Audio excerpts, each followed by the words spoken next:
Hello students, welcome to my channel. आज हम आप लोग को बायोलॉजी के ऐसे इम्पोर्टेंट तथ्य के बारे में बताने वाले हैं जो आप लोग के किसी भी एग्ज़ाम के लिए, चाहे बोर्ड का एग्ज़ाम हो या फिर किसी भी कॉम्पिटिटिव एग्ज़ाम हो, सबके लिए बहुत ही इम्पोर्टेंट रहने वाला है।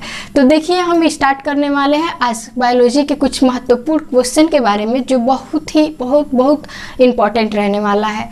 तो देखिए, हम फर्स्ट क्वेश्चन से अब स्टार्ट करते हैं। तो लेट्स स्टार्ट नाउ। तो देखिए, सबसे पहले आप लोग का जो प्रश्न है, जीव द्रव्य का कितना भाग जल होता है।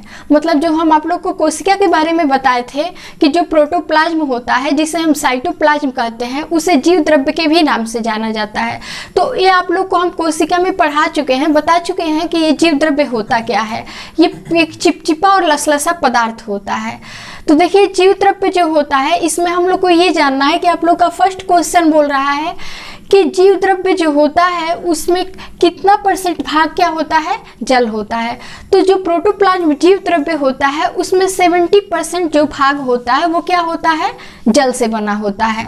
अब देखिए, नेक्स्ट आपका क्वेश्चन है कि जो ये जीव द्रव्य होता है उसमें 99% ऐसे भाग होते हैं, मतलब 99% ऐसे भाग होते हैं जो क्या होते हैं, तत्वों से मिलकर बने होते हैं। मतलब 99% भाग जो होता है वो अन्य तत्वों से क्या होता है, मिलकर बना होता है।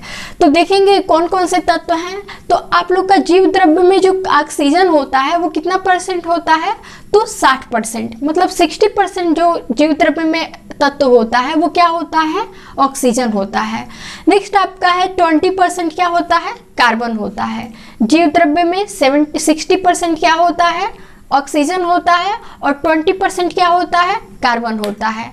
और जो 10% होता है वो 10% क्या होता है, हाइड्रोजन होता है। तो सिंपली हम कुल लेकर के हम इतना बोल सकते हैं कि जो जीव द्रव्य होता है, तो जीव द्रव्य में 70% क्या होता है, जल होता है, 60% क्या होता है, ऑक्सीजन होता है, और 20% क्या होता है, कार्बन होता है, और 10% क्या होता है, हाइड्रोजन होता है। अब देखिए, नेक्स्ट आपका क्वेश्चन है, जीव द्रव्य की खोज किसने किया था। तो जो जीव द्रव्य होता है उसकी खोज सबसे पहले कौन किए थे, डुचार्डिन नामक वैज्ञानिक किए थे।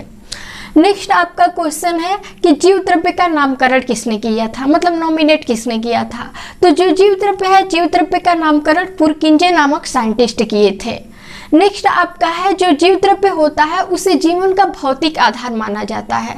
तो जीवन का भौतिक आधार उसे क्यों कहा जाता है, क्योंकि जो हम लोग के सेल का जितना भी लाइफ साइकिल होता है, लाइफ स्पेन होता है, और जितने भी उस सेल ऑर्गन होते हैं वो सब टोटल जीव द्रव्य के ही अकॉर्डिंग क्या करते हैं, अपने फंक्शन को लिवलाइहुड करते हैं। मतलब क्या करते हैं, उसको प्रोजेनी करते हैं। तो सिंपली हम बोल सकते हैं कि जीव द्रव्य जो होता है उसको हम क्या, जीवन का भौतिक आधार मानते हैं। इसलिए क्योंकि जो जीव द्रव्य होता है उसी के थ्रू हम लोग के जो सेल के ऑर्गन्स होते हैं वो क्या होते हैं, अपने अपने लिवलाइहुड को प्रोजेनी बनाते हैं। तो इसलिए जीव द्रव्य को जीवन का भौतिक आधार माना जाता है, क्योंकि उसी जीव द्रव्य के अकॉर्डिंग हम लोग का कोई भी क्या होता है, कार्य डेवलप्ड होता है। अब देखिए, नेक्स्ट आपका है कि जीव द्रव्य को भौतिक आधार किसने माना था। तो जो जीव द्रव्य होता है उसको भौतिक आधार हक्सले नामक साइंटिस्ट ने क्या किया था, माना था। नेक्स्ट आपका क्वेश्चन है कि सर्वप्रथम सबसे बड़ी कोशिका क्या होती है। मतलब सबसे बड़ी जो कोशिका होती है वो कौन से जीव की होती है। तो जो सबसे बड़ी कोशिका होती है वो ऑस्ट्रिच की एग होती है, मतलब शुतुरमुर्ग के अंडे की होती है। नेक्स्ट आपका है, हमारे शरीर में सबसे छोटी तथा सबसे बड़ी कोशिका क्या है। तो इसको जानने से पहले हम सिंपली ये बताएंगे कि जो जितने भी पृथ्वी पर जीव होते हैं उन जीवों में जो सबसे बड़ी कोशिका होती है वो किसकी होती है, शुतुरमुर्ग के अंडे की होती है। और नेक्स्ट आपका जो है वो माइकोप्लाज्मा नामक एक क्या होता है, बैक्टीरिया होता है, जिसकी जो सेल होती है वो क्या होती है, सबसे छोटी होती है। तो सबसे छोटी सेल किसकी होती है, पीपीएलओ की कोशिका होती है, और सबसे बड़ी जो कोशिका होती है वो शुतुरमुर्ग के अंडे की होती है।